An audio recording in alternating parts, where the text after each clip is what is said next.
Right, I think we're good to go. And Chris, do you want to do it up on the podium? You want to do it from the seat? You stand there, all right, all good.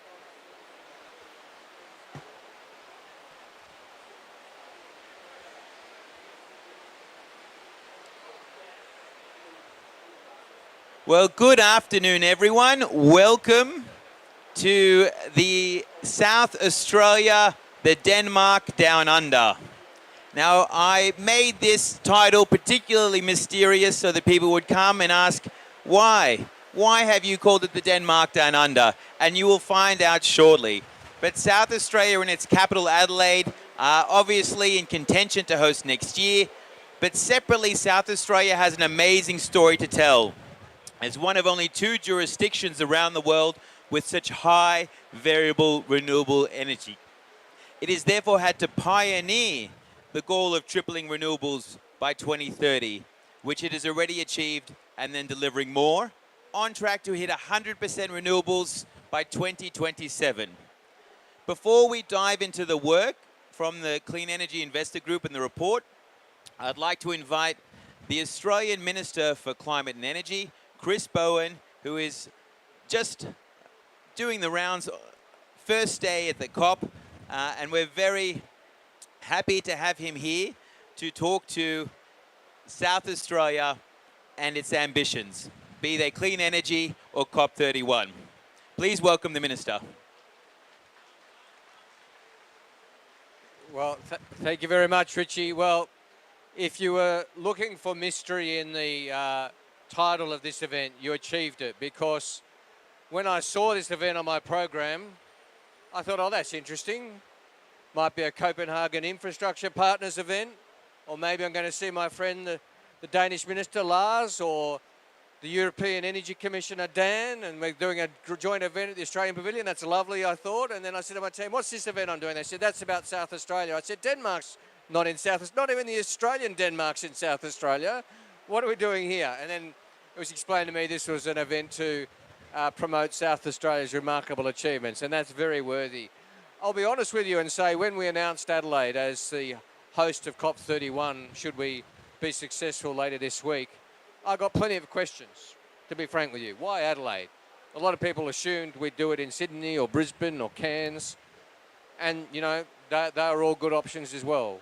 But when you think about Adelaide's achievements, South Australia's achievements, and the story that can tell the world, then actually that choice became pretty simple. And that's why we've chosen Adelaide, should we be successful in hosting COP31. And it's a remarkable achievement when you think that South Australia just 20 years ago had 1 or 2% renewable energy and is on track to achieve 100% renewable energy by 2027, not long after COP31. Remarkable achievement. And we often say, and I've said, and I'm about to say in my in my speech for the national statement, that more than a third of Australian houses have solar panels on their roof.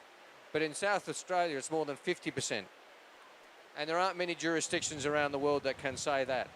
So South Australia really is a very important part, not only for their own purposes, but a part of our drive to 82% renewable energy by 2030.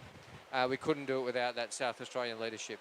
And there's 300 days in the last 12 months where renewables have powered all of South Australia for some period during the day. And increasingly that period is getting longer and longer every day. So for those who say it can't be done, who say it's all too hard, that renewable energy can't do the job, come and look at South Australia because there's a very strong story to tell. So I'm delighted to just call in to kick this event off. It's a very worthy event. I've got to go on and have further discussions about winning that COP31 contest this week, that we are in it, and we are in it to win it. Let me make it clear. And we're not going anywhere, and South Australia is not going anywhere, and it's a fight worth having because COP31 is very much in Australia's interests, and I believe, humbly, it's in the world's interest to have Australia as the president of COP31. That's what we're working on. That's what we intend to do. Thanks for your support, and thanks for your support of this very important event. Thank you. Thank you, Minister. Thank you, Minister. And please go get us that bid.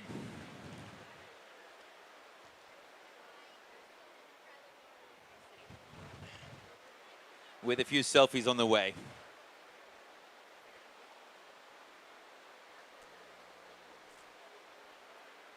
So, just quickly, who I am. I represent the clean energy investors that own and run most of the clean energy assets in the national electricity market in Australia. The companies that have invested in and built the clean energy that has powered South Australia, that is now reaching new record levels. And I am joined by Joanna Kay from the Superpower Institute, which is an influential think tank back in Australia that is really leading the way on the thinking and the design for a green export economy. Why South Australia and Denmark? Well, in this IEA analysis from last year, you can see when it comes to wind and solar, when you compare jurisdictions side by side, South Australia is right there alongside Denmark in terms of annual generation share and maximum hourly generation share. Both jurisdictions top the list. But the most interesting thing is, unlike Denmark, which is integrated into a much larger grid across continental Europe, South Australia has just one connection to the rest of the grid in Australia, a relatively modestly sized connection to Victoria. In addition, it doesn't have hydro to back itself up. So it really has had to pioneer how it can deliver not just clean energy generation, but all the security services with it. But where is South Australia? Great question, everyone. This is one of Australia's most popular savoury biscuits, Shapes. And this one in particular is coupled with one of Australia's most notorious flavours, Vegemite. And if you look here, the flavour you can see on the little biscuit map of Australia, that's where South Australia is. Not only home to biscuits, but also home to clean energy. And if anyone wants to try some, I have some right here, and I've got one very keen person over there. I'll leave it here because we've got to share them, because sharing's caring. And if you want to know why Australia has this indent at the bottom, like it looks like someone took a bite out of this biscuit, it's because it literally is a bite, and we call it the Great Australian Bite. True story. The report we're launching today here is really trying to capture and explain how did South Australia do it? How did it get to 74% clean energy in its grid? On a path to hit 100% by 2027, a target it brought forward by 3 years. And the answer is, it's done that by having policy certainty, by pioneering new technologies to provide security services, and by having an ambitious target that it's pursued, which has given investors the confidence to back South Australia in. And if South Australia can do it, then most other jurisdictions can do as well. On top of that, once you build that clean energy, you can then build a clean commodity export market. And new analysis within our report, which is now publicly available, shows exactly how that can happen by building a green iron industry in South Australia, which you've been hearing all about through the many other events today. Here's what South Australia looks like. If we start in the year 2000, 25 years ago, the black is coal, the orange is gas. Once you get to about 2008, 2009, you start seeing the growth of wind energy in green. That wind energy is a result of government policy. At the time, the Conservative Australian government brought forward a renewable energy target that required large generators of energy to provide certificates for renewable energy. So they had to procure a certain portion of renewables, building up a stronger demand for clean energy. And then once you get to about 2015, 2016, you start seeing the solar come on board. Now you heard Minister Bowen, 1 in 2 houses in Adelaide have solar on their roofs. It's one of the highest rates in the world. On top of that, you have large-scale solar that's growing, and then this little line here is the growing amount of battery capacity as well. Down here, these are the imports and the exports. So as you could see, when coal was shutting down around 2016, they had to ramp up the import from the rest of the grid. But we're now getting to a stage where South Australia is exporting a lot more of its energy. So, how did it do it? Great question. South Australia was building on the renewable energy target, but also providing a case study for other forms of government policy. And in the ACT, where I live in Canberra, reverse auctions, the ACT where government were running, provided some of the contracts for big projects to get up in South Australia. Numerous other demands and PPAs all led to a growing amount of renewables. In 2016, however, there was a statewide blackout in South Australia caused by the downing of power lines, which then had a cascading effect on the rest of the energy services. And while some punters blamed renewables, they were not to blame. But it was a wake-up call. If you're going to have high variable renewables, you also need to have the operations and the systems behind it to work. The solution, batteries. And in 2017, the South Australian government tendered out for the world's largest battery. Now, old mate here, Mike Cannon-Brookes, well known to many Australians as the CEO of Atlassian, a large software company, and a user of Twitter.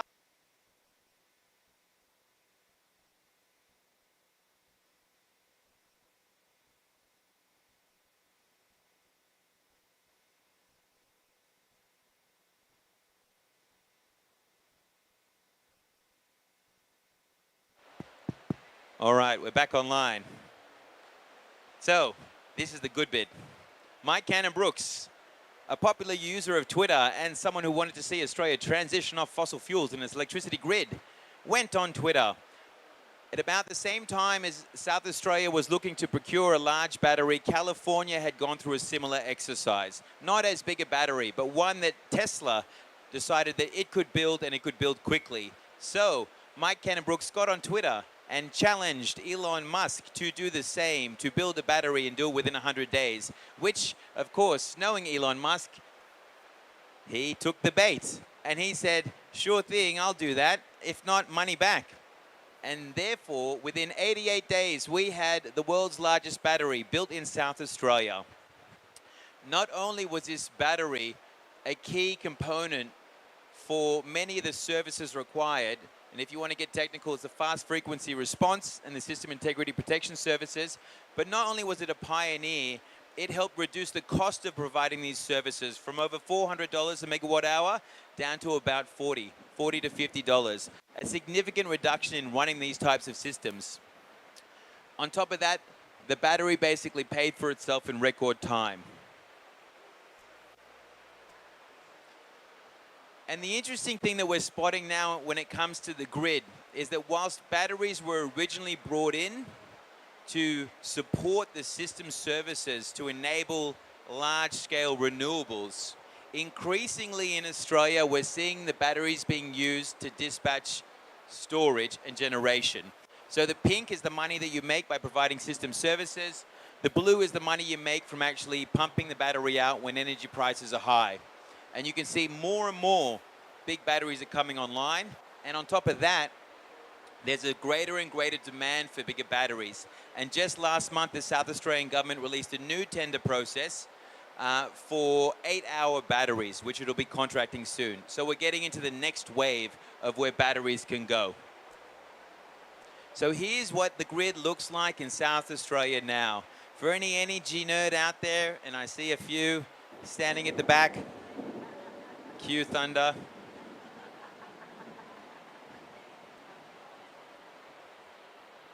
This is what the South Australian grid looks like now, which gets many people excited because it is massive in terms of the share of solar that you can generate in the middle of the day. And if you heard the minister, I'll repeat it, for almost 300 days last year, some part of the day was run just on renewable energy in South Australia. So we are now getting to this incredible duck curve where you have a huge amount of renewables in the middle of the day, which is also why the Australian government is pioneering free energy in the middle of the day through its new default market offer as well.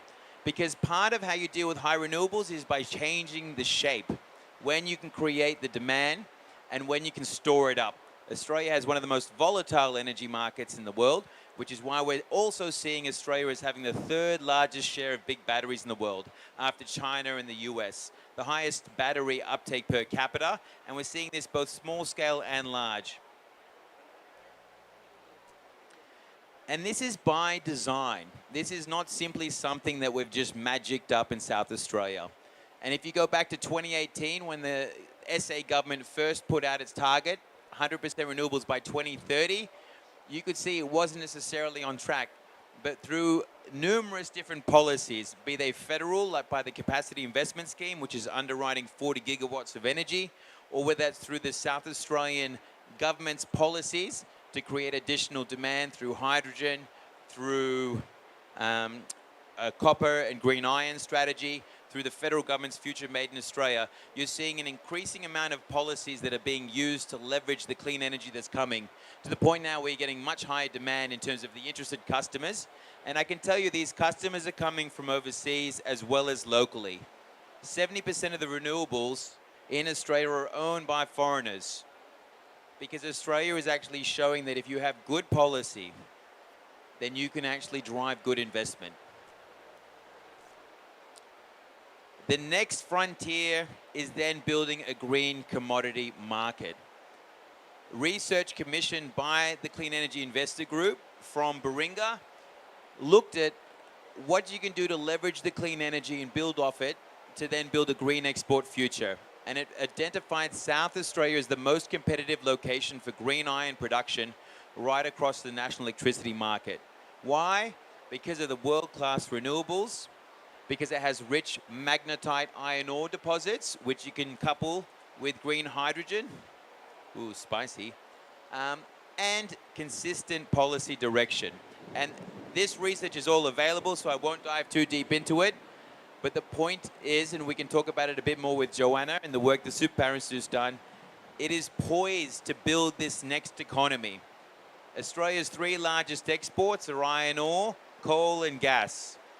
And most of the coal and gas go to economies that are going to have clear net zero targets locked in. So we need to build the new export commodities for the future. And South Australia is poised to really take that forward. So, what are the lessons learned for the rest of the world? 2 years ago in Dubai, countries committed to tripling renewable energy by 2030 and doubling energy efficiency. These were some of the outcomes from the global stocktake. South Australia has pioneered what it looks like to do that. It can provide the backdrop for an actual COP focused on implementation, not just talk. In addition, South Australia shows you how valuable it is having policy certainty. Despite changing from conservative state governments to progressive state governments, they have continued along the path of transition. In addition, you can see by following South Australia's pathway that energy security and energy affordability are just as important as decarbonisation. What we call the energy trilemma can be turned and flipped on its head to then become an advantage. If you can nail affordability, reliability, and emissions reductions, then you can deliver on all three.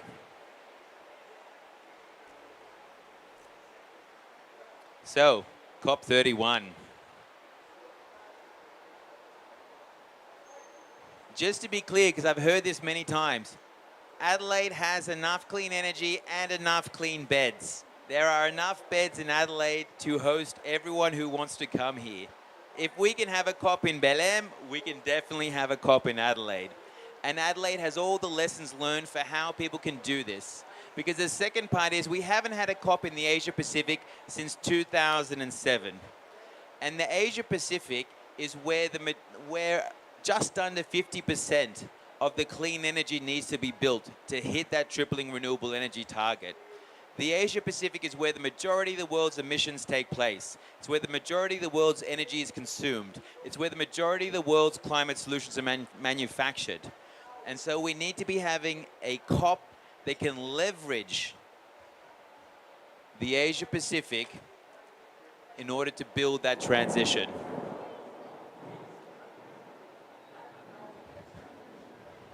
Finally, I think it's about time we just call it out. The world is better served by COP31 being hosted in Adelaide, with Australia in partnership with the Pacific presiding over the COP. Because Australia is living the transition. And this is not to hide the fact that, yes, South Australia also still relies on gas. South Australia is still mining more gas. So is Australia as well. It's both the light and the shadow. We need to deal with both. And the best place to do that is in a democracy that is taking seriously its clean energy transition and showing that you can actually deliver on our global goal of tripling renewable energy as soon as possible. Thank you.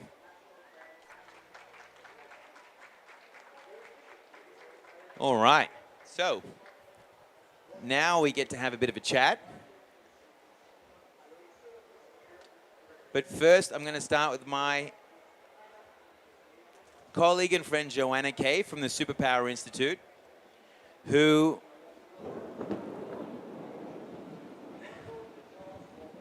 Dun, dun, dun. dun, dun, dun, who's crafted a lot of the work on green commodity, on green export markets that many of us rely on in actually doing the research that we do. And we certainly relied on in doing the report around South Australia. So, Joe. Go, jump in. Yeah, jump in. Can we make a green commodity market? Can we build green exports off our clean energy? And what does that look like for the world? Yeah, absolutely. I'll also say that I'm South Australian, so that's another reason that I'm here. I'm very, very excited to host everyone next year at COP31. At your place? I do have some clean beds at my house, so first in, best dressed. It's also, I think that the number's 30,000. We've got 30,000 beds in South Australia, plus all the surrounding areas. We do big events really, really well, so very, very exciting. The green iron piece, and for those that have been around the pavilion today, you've heard me talk about it several times and also on Saturday. The Superpower Institute's Green Iron report actually identified South Australia and in particular the Eyre Peninsula as the most economical and potential first mover for green iron in Australia. The numbers, and I do have them in front of me, so I will read them out. But using flexible technology, we identified that the Eyre Peninsula would be around $668 per tonne, and that's comparative to around $1,400 in the Pilbara. So a significant difference there. 1,000 for flexible, and then inflexible technology about 1,400. For those that don't know the difference between flexible and inflexible technology, one is the ability to turn it on and off throughout the day to make your green iron, and the other one is to continuously use it as well. The other thing we have in South Australia is we have a really big desalination plant that's been built. So we have all of these big, heavy industrial processes that are supported by the Malinauskas government.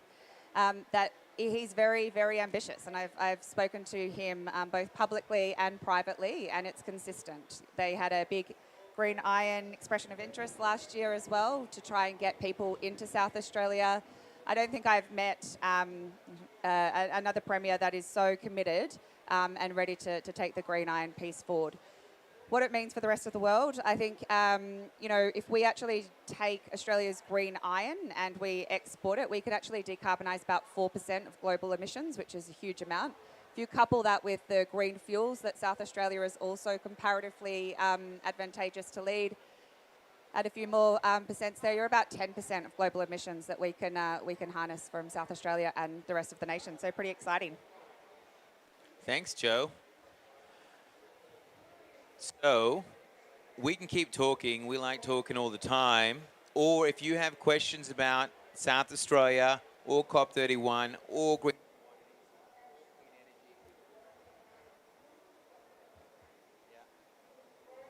Ask away.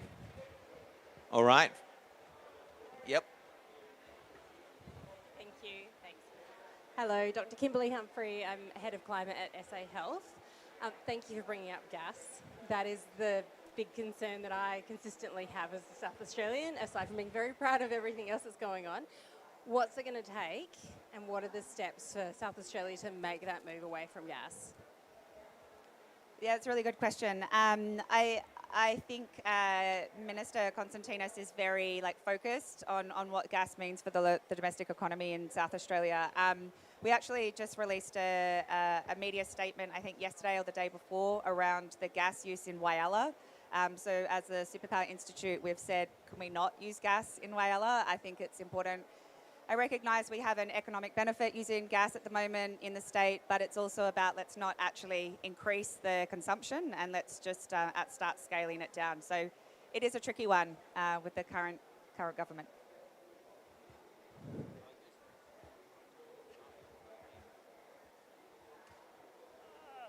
Hello. Yep. I was just going to add as well, the South Australian government is now tendering for 8-hour batteries. It's a brand new program. They just kicked it off last month. But that kind of long duration or longer duration energy storage will certainly help in underpinning that. The other one is actually connecting South Australia to more of the grid. Thank you. And so actually finishing the transmission line to New South Wales would certainly help as well. Just finally, Chris, before we finish, the last thing is for those who were at the Energy Ministerial on Friday, the EU Commissioner, which Minister Bowen was sad wasn't sitting here, who is Danish, was saying that let's make 2026 the year for delivering on grids and storage. That's the real pinch point. In the International Renewable Energy Agency's stocktake report they put out a few weeks ago, I think around the pre-COP, it showed that the world is really struggling with three things: connections, contracts, and capacity. If we can build the transmission lines, if we can find ways to contract out and give long-term certainty for renewable energy investors, and if we can build the capacity, the system services to actually deal with it, then we can actually really next level that clean energy. Chris, thank you for being patient. Hey, thanks, Richie. Joe, question without notice, because you're doing such a great job today, and also fellow ex-South Australian. Culture and climate is where I'm going. So, Writers' Festival, World of Music, Writers' Week, Fringe, all these great South Australian events, and it may be the thing that has Adelaide on the map more than anything else. Do you see a link, like how might a kind of a climate and culture kind of piece work, just building off that other great South Australian advantage, apart from renewable energy, which is that event capacity and those cultural events? Yeah, absolutely. South Australia, the festival state, I believe. Absolutely. I think that there's, as you know, Minister Bowen said, every second South Australian household has solar. So we're all very much aware of it. We've also been affected by the blackouts, right, as well. I remember I was telling Richie this morning, I used to be in a small town on the south coast in South Australia during COVID. I was posted to China and did a runner and went and stayed at my parents' beach house for a year.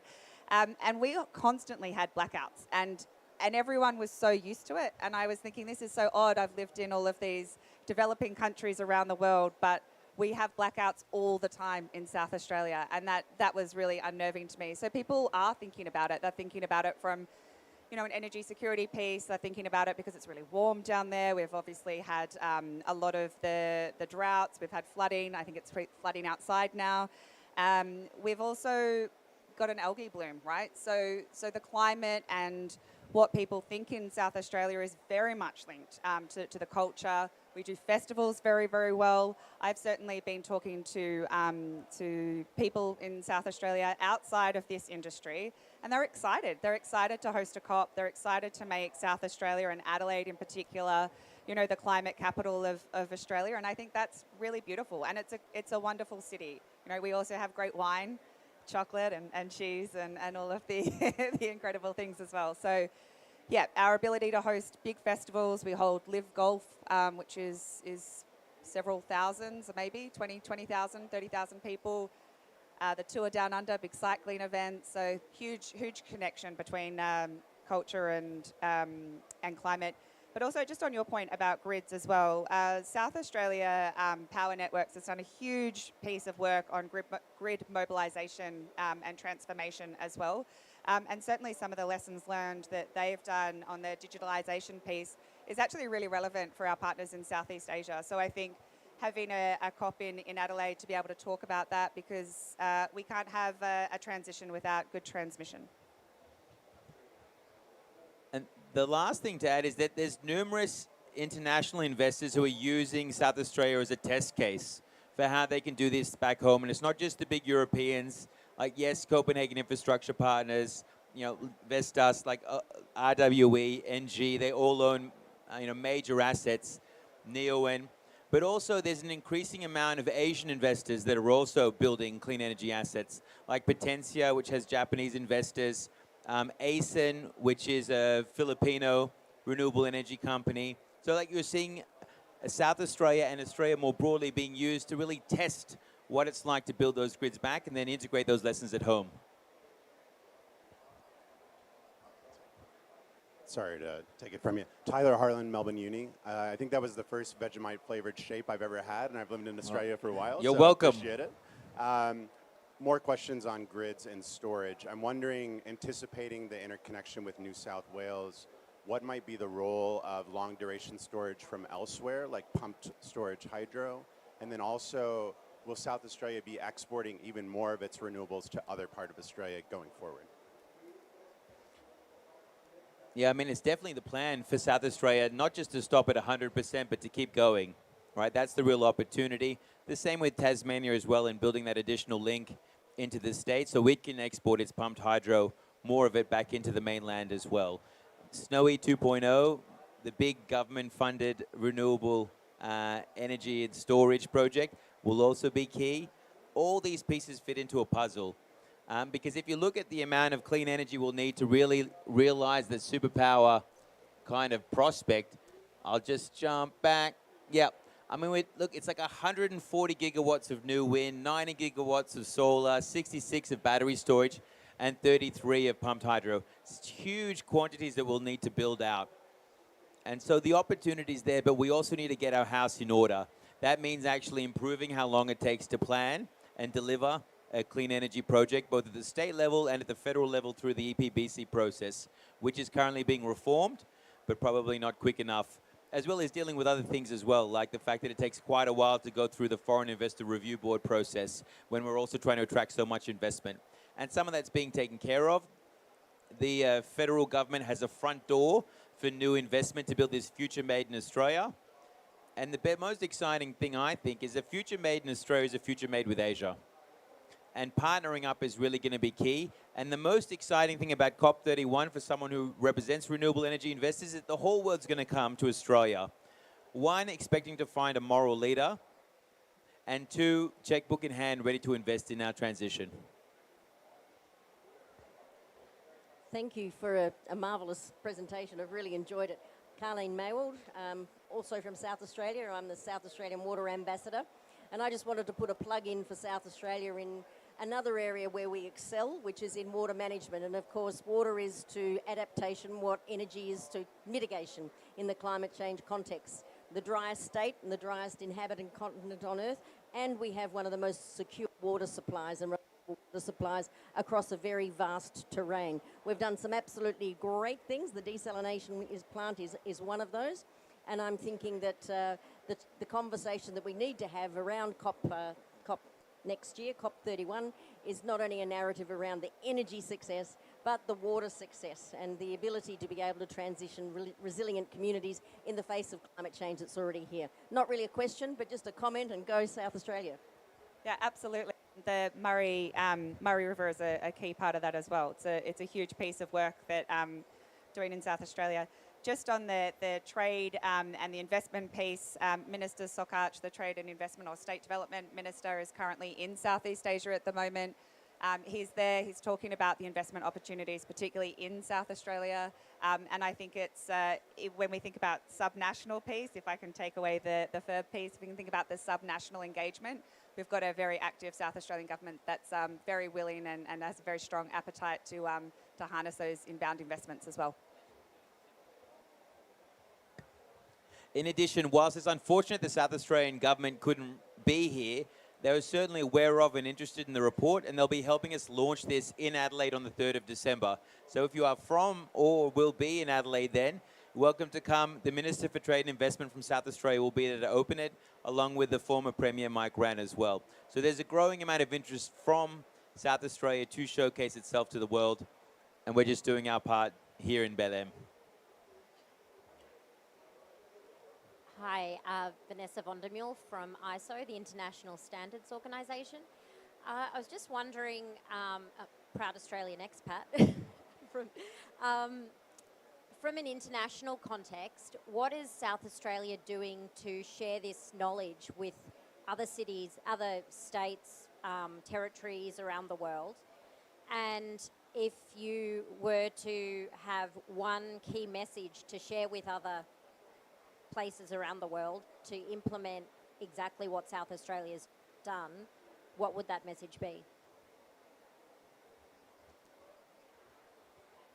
It's a really interesting question, because I remember when I was overseas, I found that everybody knew about South Australia internationally, and everyone talked about the rooftop solar in South Australia. Where South Australia gets lost is actually, I think, a little bit in the domestic context. We follow the East Coast and the West Coast really well, but internationally, South Australia is very well known for its work. As Richie talked about, the big battery certainly made international headlines when you've got two billionaires battling it out on Twitter.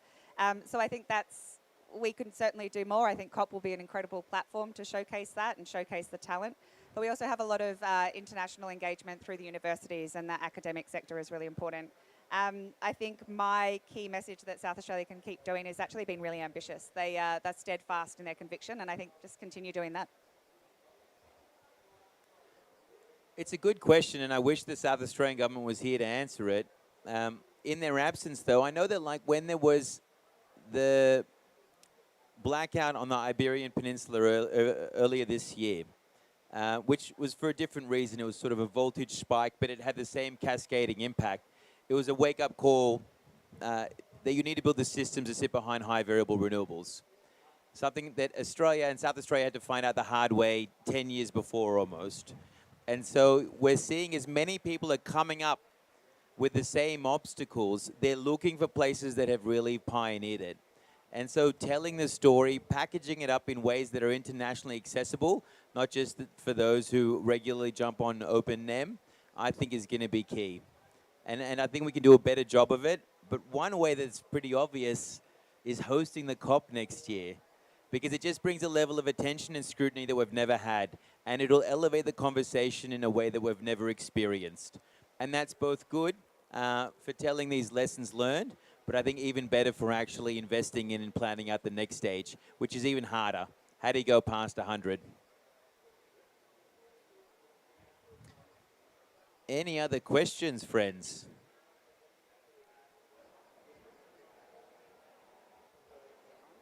Thank you very much. Is that on? Yeah, but you can also go a bit louder. I can go a bit louder? Yeah, Great. go ahead. I'm Tanya. I'm from the Confederation of British Industry. When we hosted COP in Closer, is that better? Okay. Okay. Yeah, we can hear. Perfect. When the UK hosted COP, one of our key objectives was to get the private sector involved, and we used the presidency to do that, and that's been very effective. What do you want to see the Australian government do when it comes to engaging the private sector? And also just picking up on what you just said in terms of mobilizing and asking the hard questions at a domestic level, what do you think some of those difficult, battling questions that domestically you need to start answering that you could use COP hosting it to help have a conversation? Very good questions.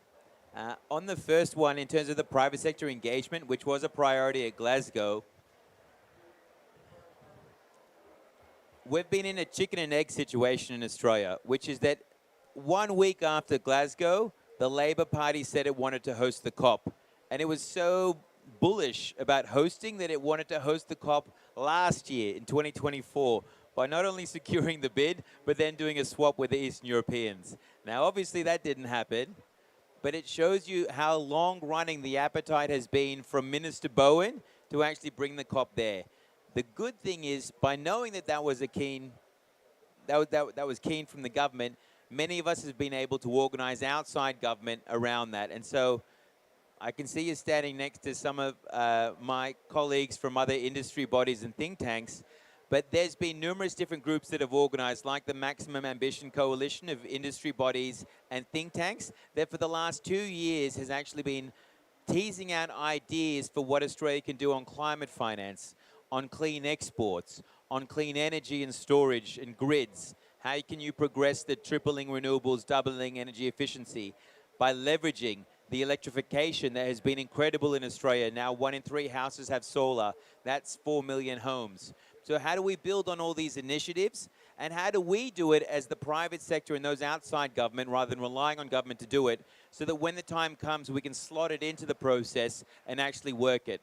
What I find exciting and really keeps me coming to the COPs is not the negotiations, it's the action agenda and it's the civil society work. That's where I think most of the action is now happening, because we're past the honeymoon phase of the Paris Agreement, where it's a party-driven process. We're now at the messy middle, which is implementation.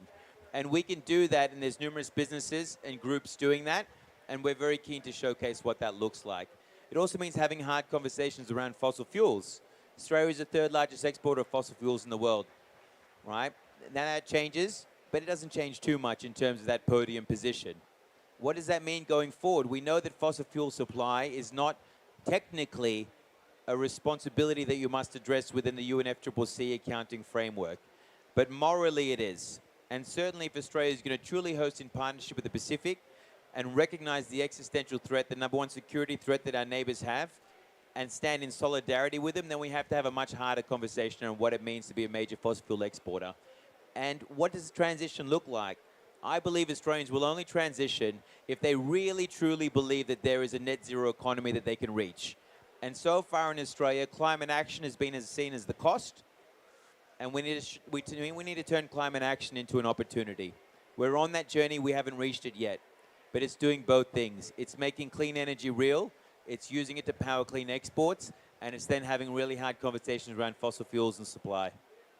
And can I just answer the other question that you had around how to get industry involved? I think if I can just take it at a really kind of high level, macro level, if we think about the state of the world at the moment and we think about what's been happening in the United States and them kind of repelling some of their climate change ambition and certainly pulling out of the Paris Agreement, what's happened in Australia is we've seen a lot of investment kind of pull from the US, and then people think, where else can we put it? And it looks like Asia Pacific, right? So industry is actually really engaged in this conversation in Australia because they've seen what's happening globally at the geopolitical level around the world, where everyone is shifting away from their climate ambitions, whether rightly or wrongly, and they need to know how their business is actually going to stay and remain competitive, and what that kind of looks like in our region as well. So I actually think industry is really engaged in Australia and really excited to be able to host COP, and also, you know, as people have said earlier today, have it as a trade platform, have it as an opportunity to get deals done and investments made in Australia. Yeah, I mean, Minister Bowen said when he agreed that we would bid to host, that really this is the opportunity for Australia to showcase its capacity to be a renewable energy powerhouse and to use that to build the economy of the future. And if you ever think of one state that exemplifies that more, it's South Australia.